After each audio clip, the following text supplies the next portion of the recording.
आज कनाडा में इमिग्रेशन को लेकर एक नई डिबेट स्टार्ट हो गई है। लोग ओपनली कमेंट्स में कह रहे हैं इंडियंस को डिपोर्ट करो। क्या इमिग्रेशन कंट्रोल से बाहर हो गया? और जब कोई क्राइम न्यूज किसी इमिग्रेंट से लिंक हो जाए, स्पेशली इंडियंस, तो सोशल मीडिया लिटरली एक्सप्लोड हो जाता है। लेकिन असली सच क्या है? क्या वाकई इमिग्रेशन प्रॉब्लम बन रहा है या फिर परसेप्शन रियलिटी से डिफरेंट है? आज इसी टॉपिक पर ऑनेस्ट और डीप बात करेंगे। सबसे पहले दोस्तों एक चीज समझ लो, आजकल टिकटॉक, इंस्टाग्राम और फेसबुक पर जो इमिग्रेशन रिलेटेड न्यूज आती है वो हाफ ट्रूथ भी हो सकती है, एग्जैजरेशन भी। एक रीसेंट वायरल पोस्ट में क्लेम हुआ है कि मॉन्ट्रियल में एक नर्स नारकोटिक्स थेफ्ट केस में अरेस्ट हुई और साथ ये भी बोला गया कि वो इंडिया के स्टूडेंट को नर्सिंग एग्जाम्स पास करवाने के इलीगल प्रोग्राम चला रही थी। अब भाई मैं ये कंफर्म नहीं कर रहा कि ये न्यूज रियल है या फेक, लेकिन ऐसी पोस्ट जब वायरल होती है लोग पूरी कम्युनिटी को ब्लेम कर देते हैं। एंगर इमिग्रेशन पर शिफ्ट हो जाता है और फिर वही बात डिपोर्टेशन की डिमांड स्टार्ट हो जाती है। यही सबसे बड़ा डेंजरस पॉइंट होता है। अब दोस्तों फैक्ट्स की बात करें तो कनाडा में सबसे ज्यादा इमिग्रेंट्स इंडिया से आ रहे हैं। लास्ट फ्यू इयर्स में स्टूडेंट, वर्कर, पीआर एप्लीकेंट, सब कैटेगरीज में इसकी रीजनिंग बहुत ही सिंपल है। इंग्लिश बहुत अच्छी आती है, education demand, skilled workforce, economic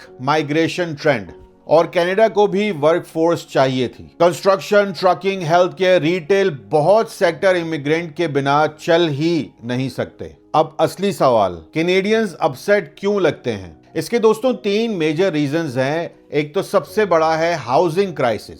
rent sky high है, लोग बोलते हैं इमिग्रेंट्स ज्यादा आ गए हैं, सप्लाई कम है। रियलिटी, हाउसिंग शॉर्टेज इमिग्रेशन से पहले स्टार्ट हो चुका था। जॉब कंपटीशन का फेयर, स्पेशली लो स्किल जॉब्स में कंपटीशन फील होता है। लेकिन स्टैटिस्टिक्स शो करते हैं कि इमिग्रेंट्स इकोनॉमी ग्रो भी करते हैं। कल्चरल एडजस्टमेंट इश्यूज कभी कभी बिहेवियर डिफरेंस फ्रिक्शन क्रिएट करते हैं, लेकिन ये हर इमिग्रेंट ग्रुप के साथ हिस्ट्री में हुआ है। देखो ऑनेस्टली क्राइम हर नेशनलिटी में होता है, लेकिन जब इमिग्रेंट इन्वॉल्व हो, मीडिया हाईलाइट ज्यादा करता है, सोशल मीडिया एम्पलीफाई करता है और स्टीरियोटाइप बन जाता है। ये साइकोलॉजिकल इफेक्ट है। अवेलेबिलिटी बायस, जो न्यूज ज्यादा देखी वो ज्यादा कॉमन लगती है। कनाडा रैंडम डिपोर्टेशन नहीं करता, सिर्फ serious crime conviction, visa fraud, overstay, security risk, तभी डिपोर्टेशन होता है। नेशनैलिटी बेसिस पे डिपोर्टेशन इलीगल है भाई,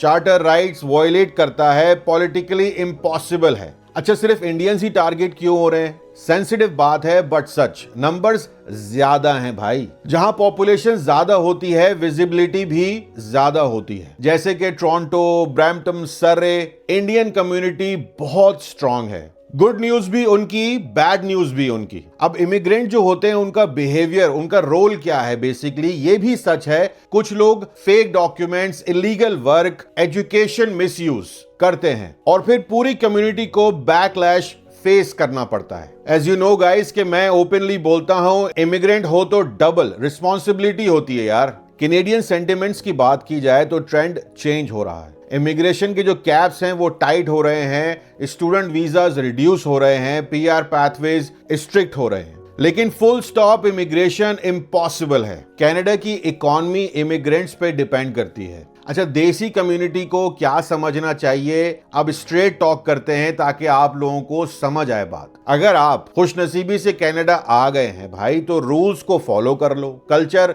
की रिस्पेक्ट कर लो, स्कैम या शॉर्टकट को अवॉइड करो। शॉर्टकट जो हैं वो ऑलवेज आपको बैकफायर करेंगे, लॉन्ग टर्म में जो है लाजमी आपको प्रॉब्लम होगी। जो बिगेस्ट मिथ है इंडियंस टेकिंग ओवर कनाडा, इस पे बात करते हैं। जो इसकी रियलिटी है उसको डिस्कस करते हैं। कनाडा हिस्टोरिकली इमिग्रेंट कंट्री है। यहां पर भाई ब्रिटिश हैं, फ्रेंच हैं, इटालियंस हैं, चाइनीज हैं, पंजाबीज हैं, सब वेव्स में आए। हर वेव पे रेजिस्टेंस हुआ, फिर एक्सेप्टेंस हुआ। हिस्ट्री रिपीट हो रही है। मैं आप सबको ये बात बता दूं कि इमिग्रेंट की लाइफ बिल्कुल भी इजी नहीं है। Loneliness, financial pressure, survival struggle, कभी कभी लोग रॉन्ग डिसीजन ले लेते हैं। इसका मतलब हरगिज ये नहीं कि कम्युनिटी क्रिमिनल नहीं होती। मेरा पर्सनल ऑनेस्ट मैं आपको इस पे अब बात करता हूं कि इमिग्रेशन रिफॉर्म जरूरी है। स्क्रीनिंग स्ट्रांग होनी चाहिए। लेकिन नेशनैलिटी ब्लेम करना बहुत गलत बात है। और सबसे इंपॉर्टेंट बात,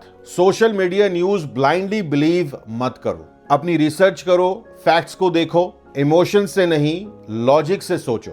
आप क्या सोचते हो? क्या इमिग्रेशन कंट्रोल होना चाहिए या मीडिया नैरेटिव एग्जैजुरेट करता है? कमेंट्स में जरूर बताना। और अगर आप कनाडा इमिग्रेशन रियलिटी और ऑनेस्ट कंटेंट चाहते हो, सब्सक्राइब कर लेना भाई काशिफ इन कनाडा को, जहां हम सिर्फ वायरल नहीं रियल बात करते हैं। पर्सनल अपडेट्स के लिए व्हाट्सएप पे चैनल है, उसको भी फॉलो कर लेना, काशिफ इन कनाडा। इंस्टाग्राम पे फॉलो मस्ट है, काशिफ इन कनाडा। वहां पर मैं रील्स डालता रहता हूं ताकि आप लोगों को शॉर्ट कंटेंट वहां मिलता रहे। जिसको लॉन्ग कंटेंट नहीं देखना वो वहां पर शॉर्ट कंटेंट देख सकता है। अपना बहुत बहुत ख्याल रखें। सब्सक्राइब जरूर कर लीजिएगा। इस चैनल को जितना हो सके ग्रो करें, शेयर करें। बहुत बहुत आप सबको गुड लक।